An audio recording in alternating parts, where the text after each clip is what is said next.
quick bit of housekeeping. 60 minutes, while 58 minutes, and the last 10 to 15 minutes, a few questions. So chuck them in the chat and we'll pick them up at the end. And then we're recording the session as well. So if you need to drop off or you want to share it with a colleague, you'll get the on-demand link after the session. So by way of introduction, Brian Hercombe, Director at DCR Partners, and with me again is Ryan Taylor. Yeah, nice to meet you all again. And for those that are joining fresh, nice to meet you. I'm Brian Taylor. Good to be back. Genuinely looking forward to this one. Last session was the theory, so the what and the why, and today we're going to get into the how. Great. So last time we established what the MVC is, why it matters, the 6 dimensions of viability, the identity position, all right, and why nothing the industry's built so far actually answers the real survival question. So today's a bit different. Today is practical. We had loads of feedback on the first webinar, so thank you very much for it, saying, hey, great, but how do we build this thing? So this answers that, all right? So we're going to work through 4 stages, what it produces, and crucially, what leadership needs to act. So let's crack on.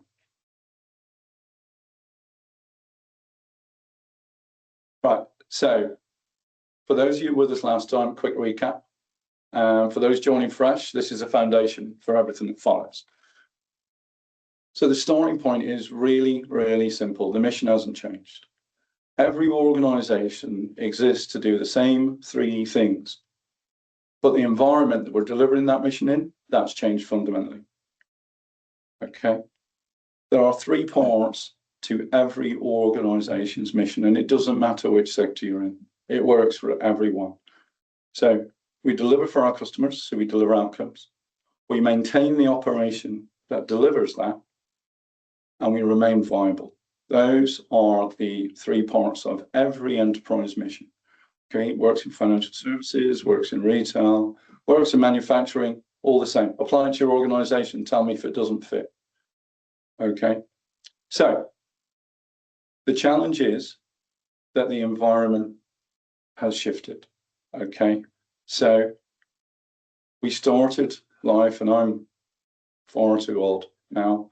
I started my life in the analog world, all right, where things were predictable. We moved to the digital world, we put computers on our desks. We moved into, thanks to Tim Berners-Lee, we moved into the connected world.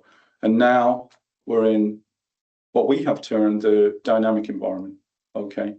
Now, the dynamic environment is a fundamental shift in terms of the environment. Think about macro politics, think about macro risks, the concentration of third parties, how tightly they're coupled, okay? And how all of that impacts the threat environment. So if the environment has changed and the mission stays the same, what we need to be thinking about is how we design an organization to continue to operate in this new environment. And in fact, in any environment, it doesn't really matter. Okay, so that's really the thesis of all of this. And MVC has a fairly significant part to play in that. Okay.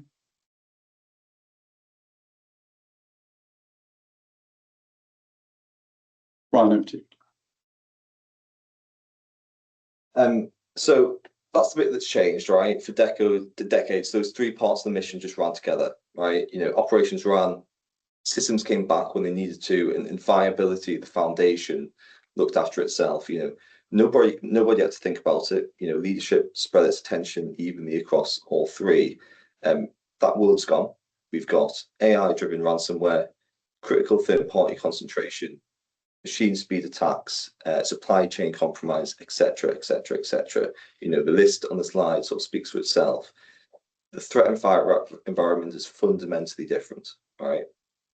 And when severe disruption actually hits, the order of the mission gets forced, bottom up. So first, you've got to confirm the floor.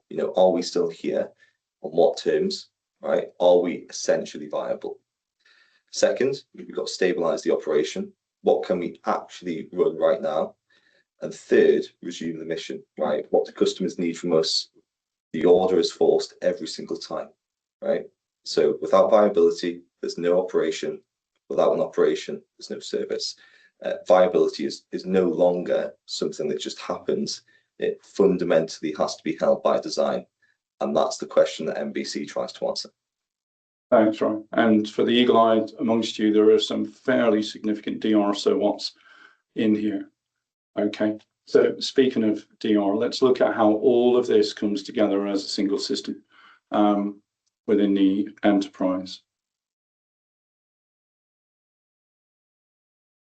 All right, if we start with what the organization's already built, for the ops res folks amongst you, everything you've done is relevant.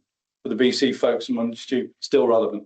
And actually, DR, still relevant, although there's definitely a conversation to be had around prioritization. Cyber, your mission gets wider. And there's some fundamental so what's for incident crisis management. But everything that you have today is relevant. Okay, and it all fits together into answering the same question. Can we, as an organization, remain viable?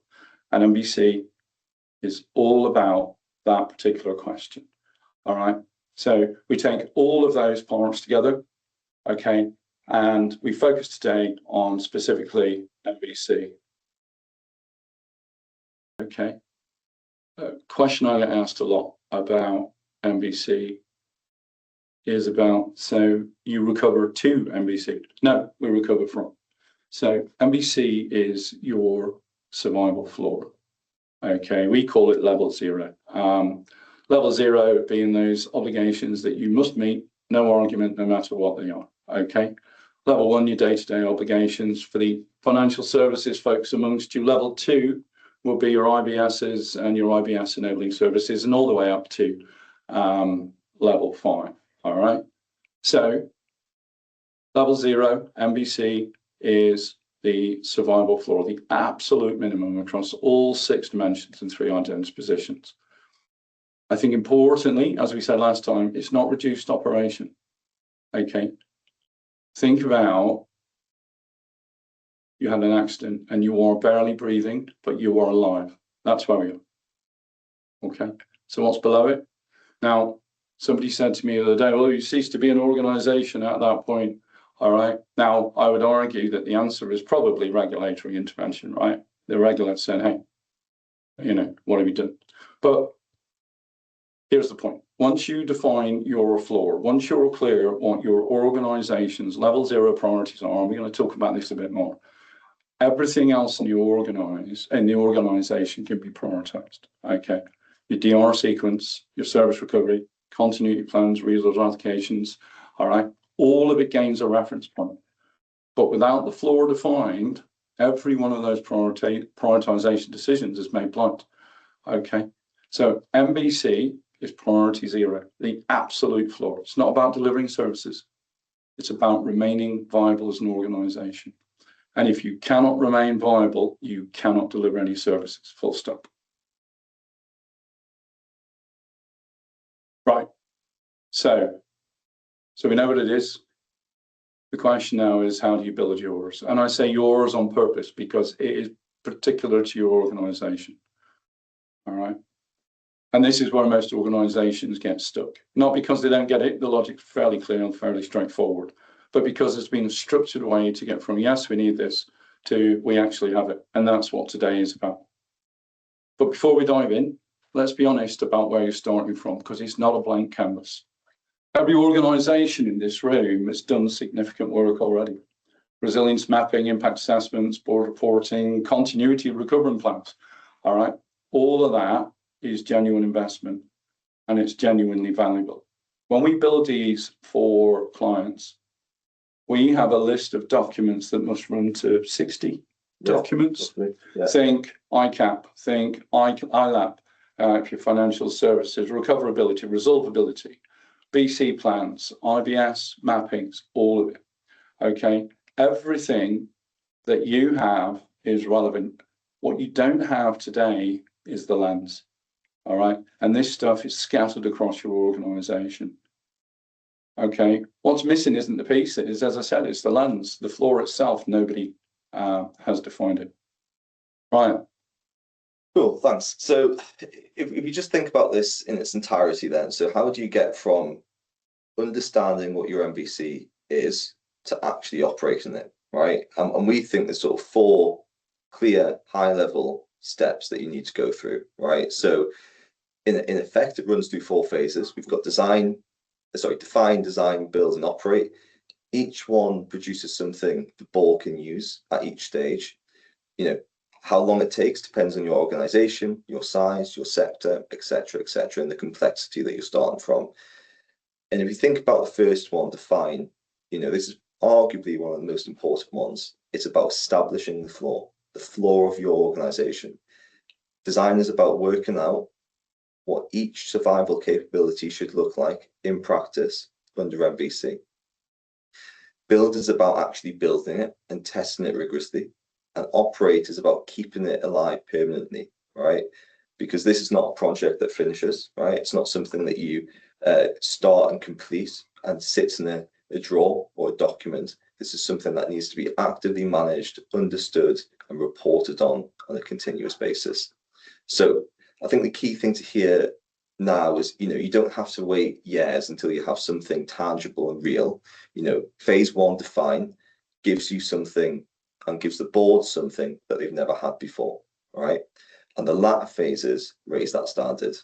Phase 1, in effect, delivers that foundation, understanding what your MVC should be in the organization that you're currently in.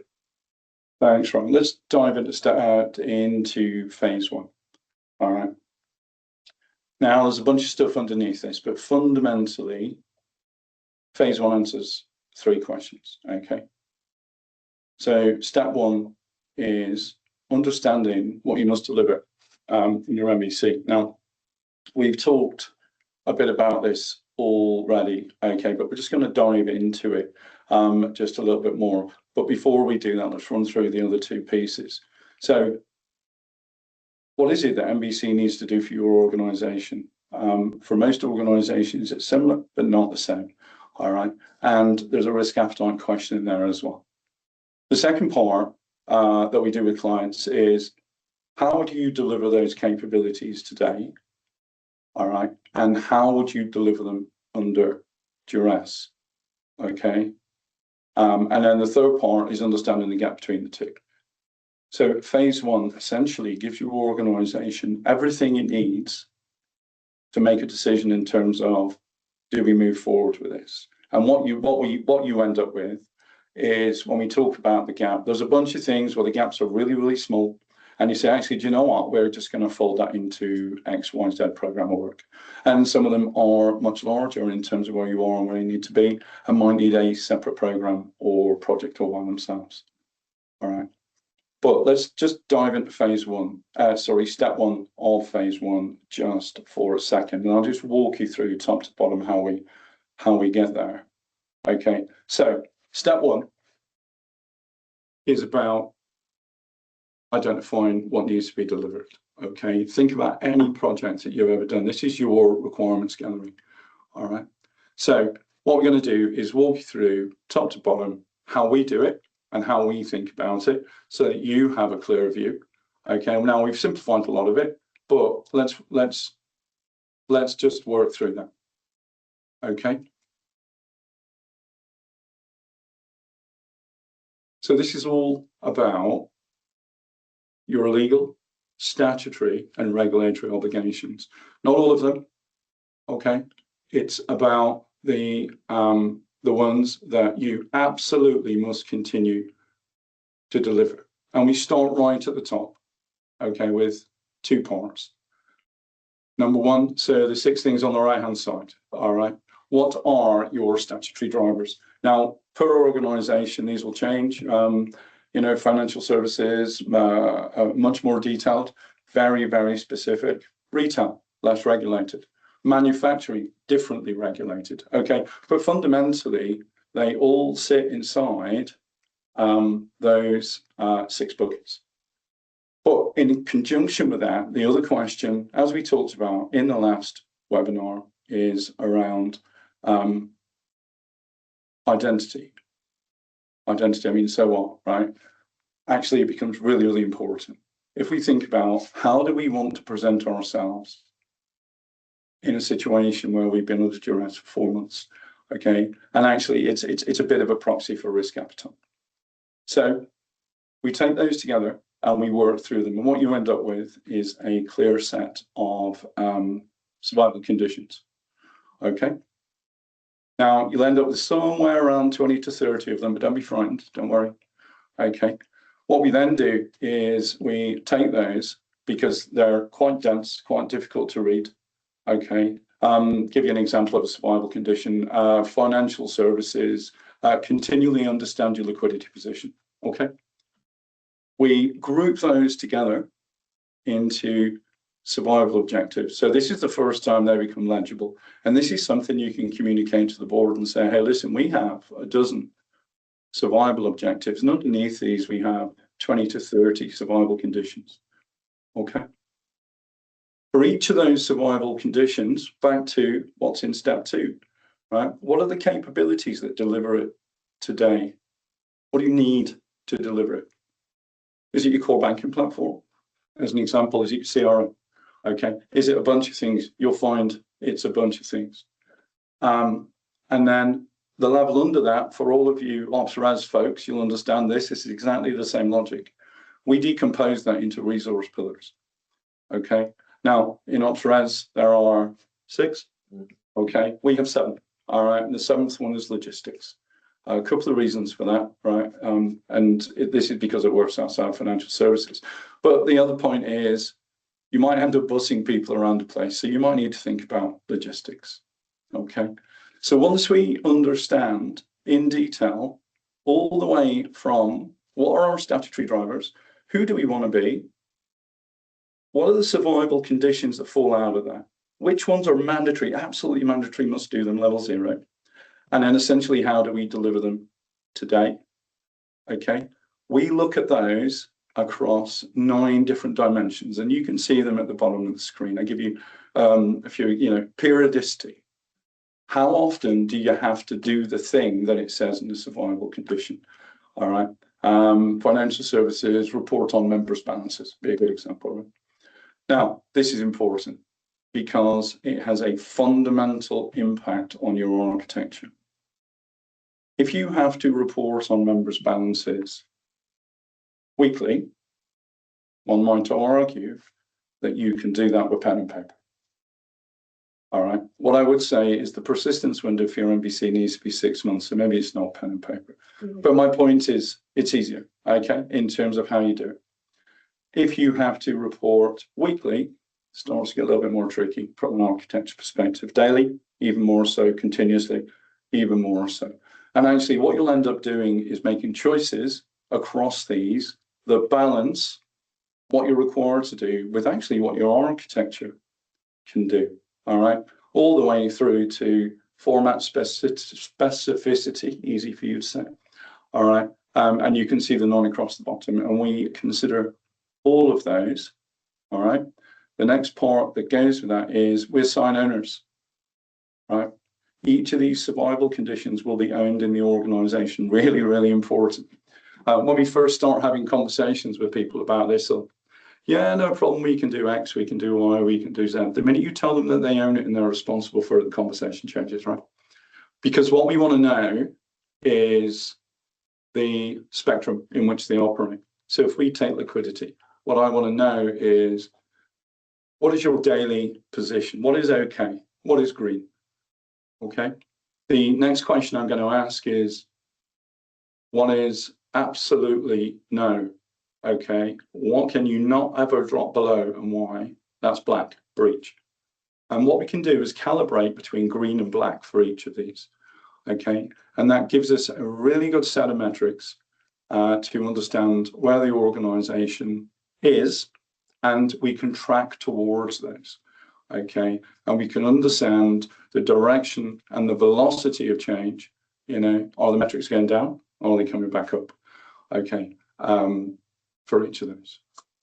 I think it's, we're talking about those conditions, Brian, there'll be some examples which are really obvious examples that you might not have thought about in broader resilience thinking or resilience thinking, right? So if we think about an example, we must continue to pay our people.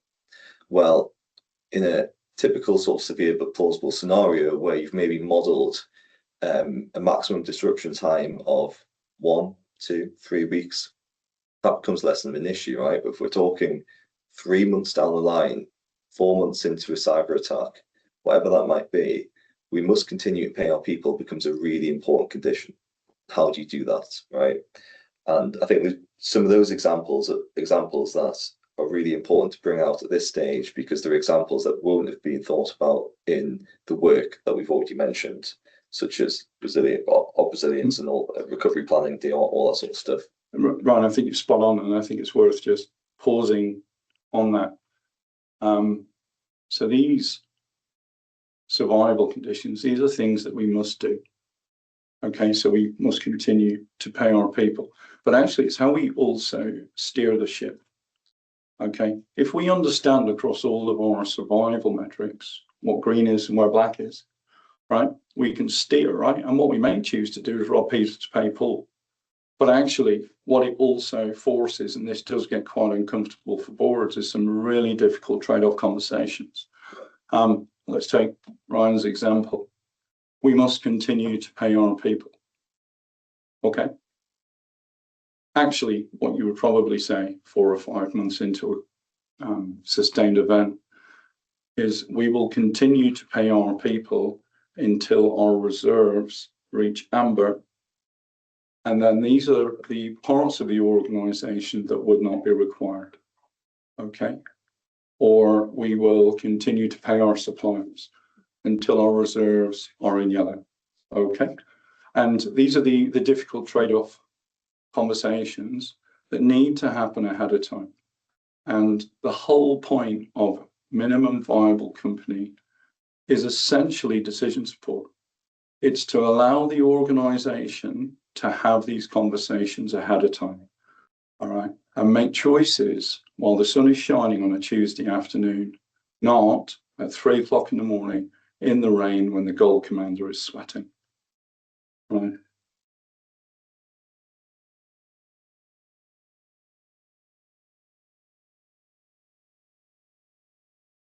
So that's phase one. We define what you must deliver. Okay. We use a phrase which is deliberate sufficiency. And what I mean by that is what we're not trying to build is a gold standard. It's the minimum required to deliver the capability under duress within the persistence window, which we set at 6 months. It stops people thinking in weeks. Okay. And how is that expressed in the architecture today? Okay. And how would it be expressed in a, let's call it a survival situation, because that's the way it is. Okay. I think the important thing, and when you're taking this back and talking to your folks, I mean, we start with, hey, what is an MVC? Do we need one, etc. There's other things that are worth considering. All right. The outputs of phase one are useful all by themselves. All right. It feeds directly into most programs that you're running. So I'll give you an example. Conversation about disaster recovery. Okay. The consistent question I get is, where do we recover from? The answer is you recover from your MVC, because the MVC never disappears, right? So it gives you and the recovery teams a survival condition prioritized recovery sequence, all right? Your instant crisis teams, they get pre-agreed decisions per condition at each impact level, all right, from green to yellow to amber to red. Cloud gets a resilience business case for which survival conditions need a delivery route, okay? And also, if your organization is transitioning to cloud wholesale, which it will in the next 5 years if it hasn't, first question on any cloud transformation is, what are the key things that we do as an organization? You've just answered it, all right? And then the final one, your cyber team. We define the survival perimeter. So we're really clear about what's inside level 0, okay, and what needs to be protected. And to be clear, when we say level 0, we're talking about priority, but we're also talking about protection levels as well. Okay, so none of this is new. All of this exists in your organization today, all right? But this is a new way of reading that information, and we can connect it directly to the viability point. So now phase 2 is design. For each survival capability, answer 5 questions, right? Who decides what and under what authority? How does this capability actually work at the survival level? Not pen and paper, all right? But think about deliberate sufficiency. Okay, deliberate, pre-agreed ahead of time, sufficiency, just enough to operate within the persistence window. What tech does it depend on? And importantly, what's the fallback? And then what data must be protected and how current does it need to be across those 9 things that we talked about? Who runs it and how many people are trained and how do they rotate? So one concept that comes to life in design is, you will have heard the phrase vault. I think there's something that's just worth bringing out here. I always talk about designing this within your own architecture. Now, when I say that, I recognize that organizations are on-prem, hybrid, in the cloud, right? Now, I think if we look at the trajectory of most organizations, I would argue that in 3 to 5 years, most organizations will be in the cloud, almost wholesale. Yeah. It'd be weird if they weren't. Okay. If you look at your on-prem architecture, and sorry if you've got any architects on the call, but the design philosophy of most people's on-prem architecture is about 10 years out of date. It just is. It was designed for a different era, back to the connected era. Okay, so the truth is, you're probably going to think about building this in the cloud first time round. Okay, because if you tried to change your architecture wholesale to meet this, so level 0 is at level 5 priorities, full segmentation, zero trust, all of that, I would argue that we will be 36 months down the road. And millions of pounds. And millions of pounds later, right? So the answer is we build it in the cloud. Now, what then becomes important is the connection between your day-to-day operation and this thing we built in the cloud. To be clear, what we're not building is a bank in a box. Okay, we are building your minimum viable company based on your level 0 obligations. Okay, it's about the connection between the two.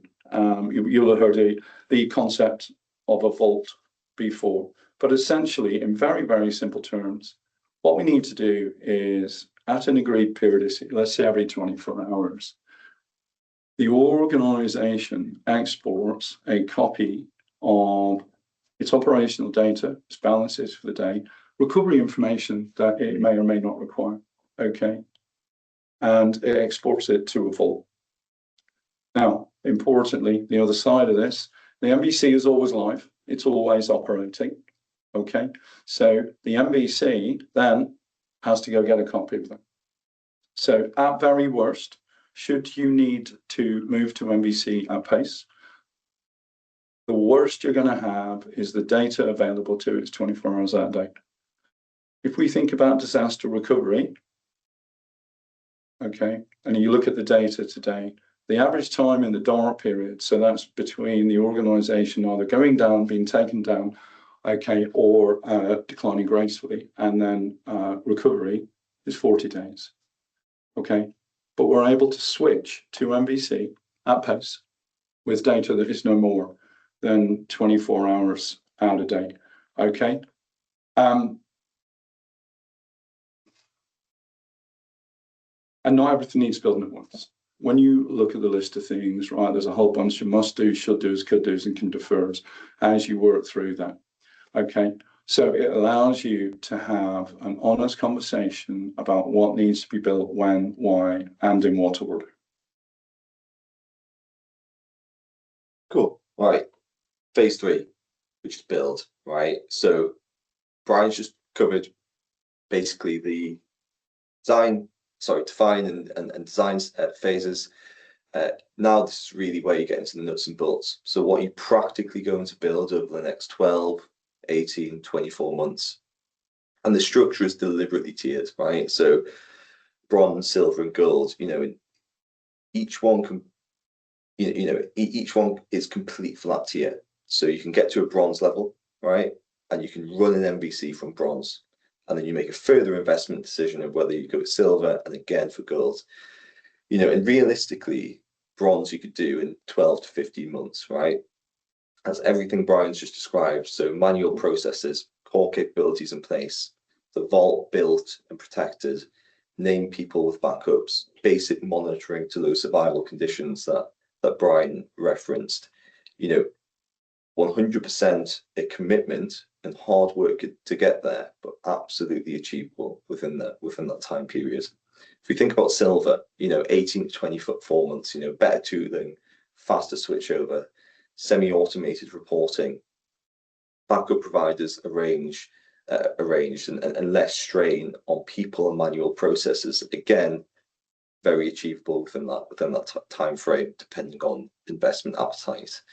And gold, 24, 36 months, full automation, near continuous data, live dashboards, full regulatory capability, and absolutely secure vault. And again, that promise kept with confidence that you'd be able to operate within MVC at a near seamless, with a near seamless process. And what makes this phase different from anything else in the industry is the testing, which is 4 levels. Because when you're testing at the survival level, the stakes are existential. This is not severe but plausible scenario planning. This is not crisis exercising. This is fundamental MVC testing. Can you operate within it during the time periods that Brian's already referenced?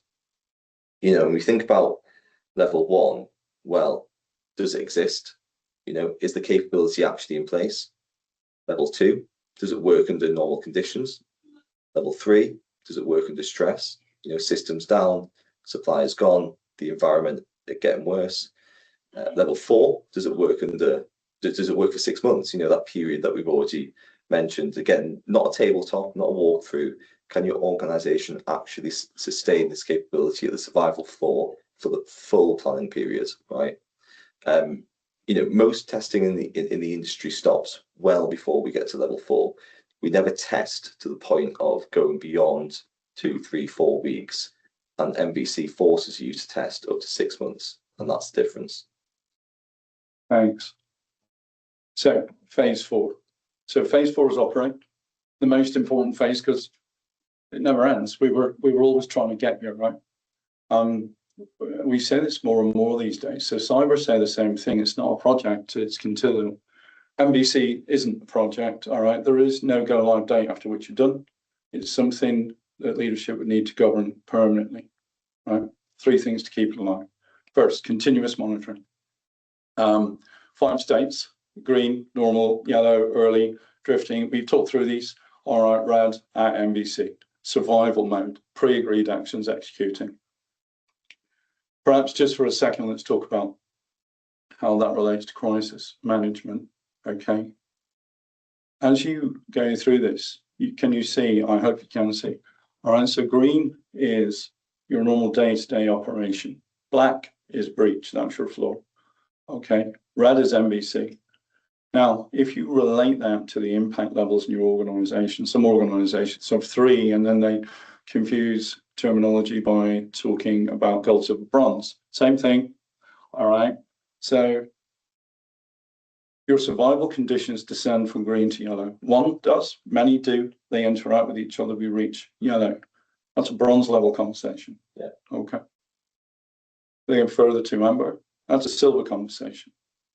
And then red, of course, becomes a gold conversation. But this directly interfaces with the rest of the organization in terms of your ability to respond. All right. So continuous monitoring is the first. Number 2, every change gets checked, right? So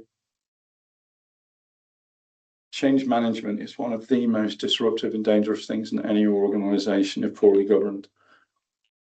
If we are building anything, the key question is, does this affect a survival objective or our ability to deliver a survival condition?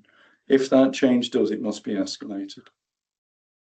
And then regular exercises. Okay, we just talked about bronze, silver, and gold, quarterly activations, biannual simulations, and full endurance at gold. We're going to run a separate webinar on instant crisis management, why it doesn't work today, and how perhaps we need to develop some of it. But I hope you can see how it engages in here. Okay. The moment your MVC becomes a document in a drawer or a playbook on the shelf, it's worthless. All right. Right. I know some of you are thinking this sounds like a multi-year program, but let me be super, super direct. If we think about the 4 phases of the program just for a second, phase 1, maximum of 3 months. All right. At that point, you're already adding significant value in your organization all by itself. All right. But then we think about design, build, operate. From there, 12 to 15 months maximum. Okay, that's your headline. Bronze, 12 to 15 months, and you'll have your own capability. Okay. And here's what the board gets, right? A defined survival floor across all 6 dimensions, 3 identity positions.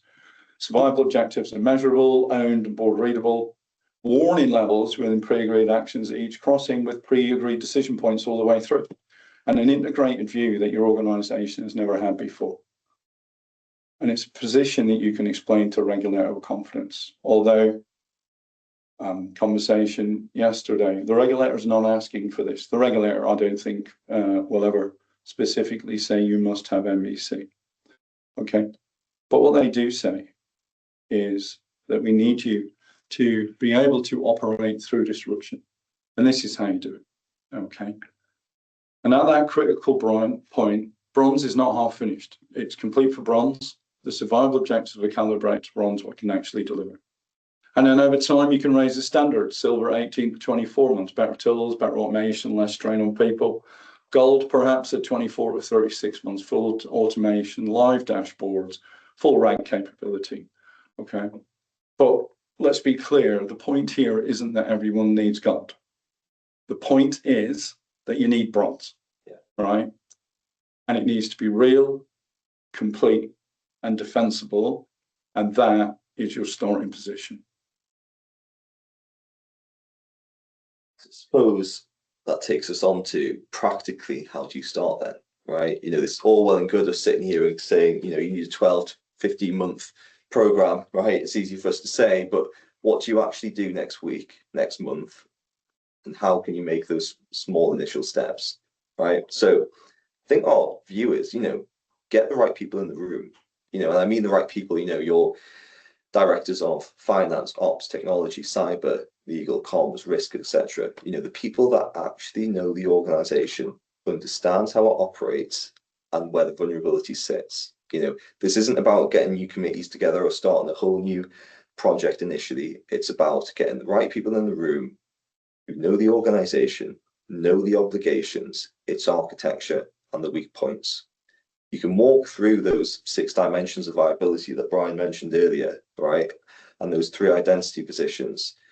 And for each one, you know, you can ask, what is the absolute minimum that we must hold as an organization to remain viable? You know, and by the end of that day, you'll have a raw list. It won't be finished, right? But it's part 1 of phase 1. And you can have a rough, unrefined, but real and tangible list of survival conditions for your organization. And it'll be the first time likely that anyone's asked those questions together, you know, in one room against that one survival question under that circumstance. And I think that's a real valuable first step. And you'll probably be surprised at the progress you can make in a fairly short amount of time to be able to get to that position. And what comes next is where the method matters. So turning that raw list, and it is a raw list, into survival objectives. Okay, so you've taken the identity positions and the dimensions, decompose them, right? What laws apply, what regulations apply, what is it we must do? All right, so turning that raw list into survival objectives. All right. They need to be measurable, testable, owned, and board readable. This is the first time it will be written in plain English, right? From there, set morning levels, building the reporting, checking the data. That boundary from the rule list to something the board can govern against. That's where DCR Partners sits. We bring the method, the cross-industry experience, and the discipline to get it right. Defining your floor provides the board with the clarity it needs during extreme and prolonged disruption. Everything else builds from there in the organization. So let's open up for questions. Cool. I think we should have some in the chat, so I'll go through them now and see where we are.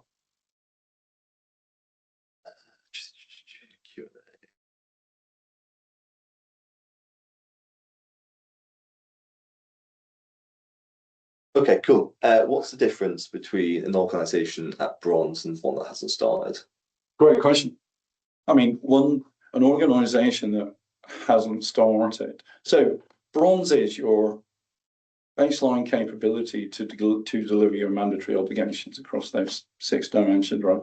So if you haven't started, you haven't figured out what's important yet, you know. So that's the difference. Bronze is doing it. Bronze is giving confidence to their board that when it goes wrong, the MVC is in place and it will catch them and allow them to focus on what's important while they're in the bottom.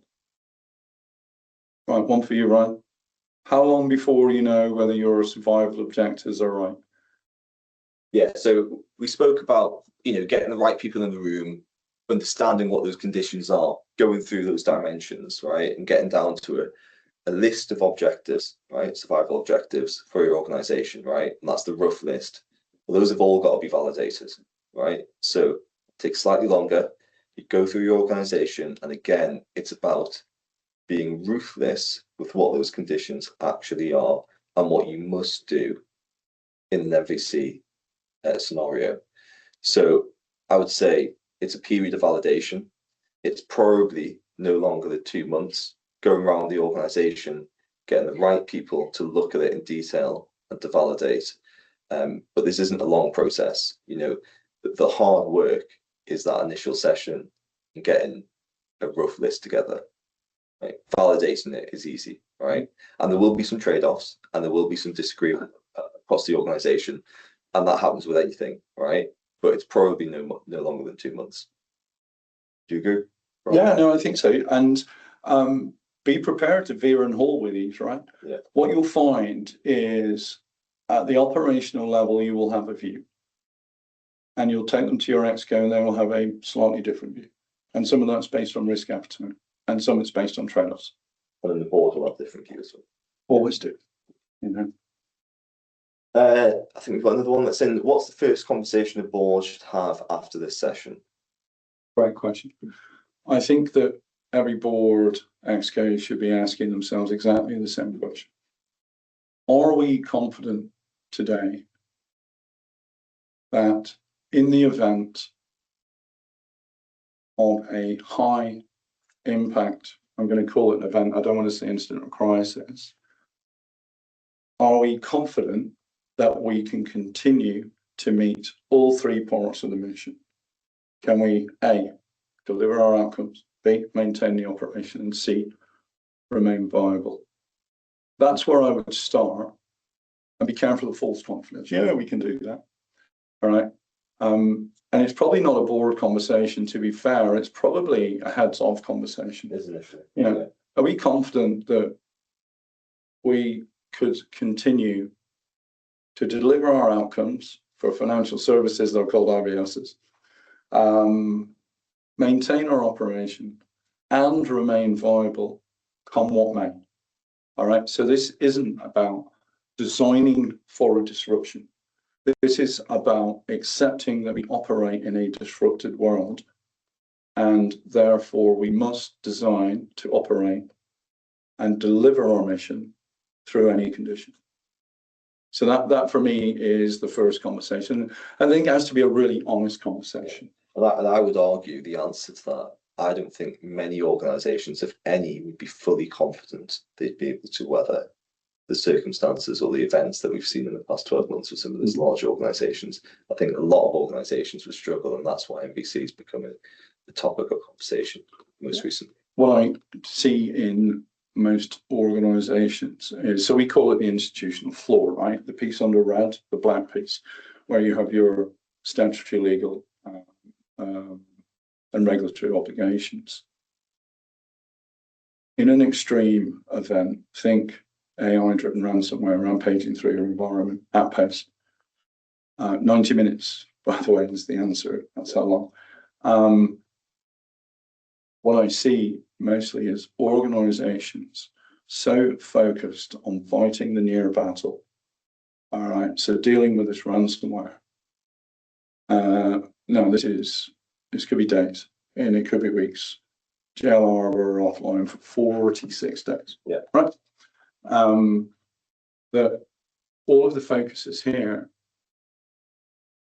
And at some point, and it happened with M&S, they slipped below their own threshold, their own institutional floor, while trying to deal with a close battle. So, and it was only in hindsight where they went, that's what happened, right? That's why this didn't work. You know, what this is giving you is foresight. You can see it coming. You understand where the floor is. You use it as a reference point and you steer against it constantly.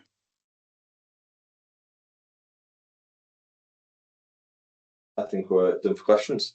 Right. That's pretty much all that's going through. Lovely. Well, thanks everybody for turning up. Again, for those who came for the first one. All right. Apologies for the technical difficulties. Definitely something about resilience in there. And irony. Yeah. And so there's a third part to this. All right. Part 3, where we're going to focus on the system. Ryan, I wonder if you wouldn't mind just flashing that up for a second.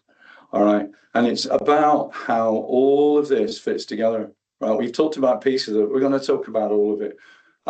Because MVC is not resilience all by itself. Okay. It is a system. And we're going to talk about the whole system, how it works together, how all of these pieces integrate, all right, into one system that meets the brief. Designing for continued operation and performance in any environment. Well, that's it. Thanks everybody for your time, and we'll see you in a couple of weeks. Yeah, thanks all. Take care. Cheers. Bye-bye.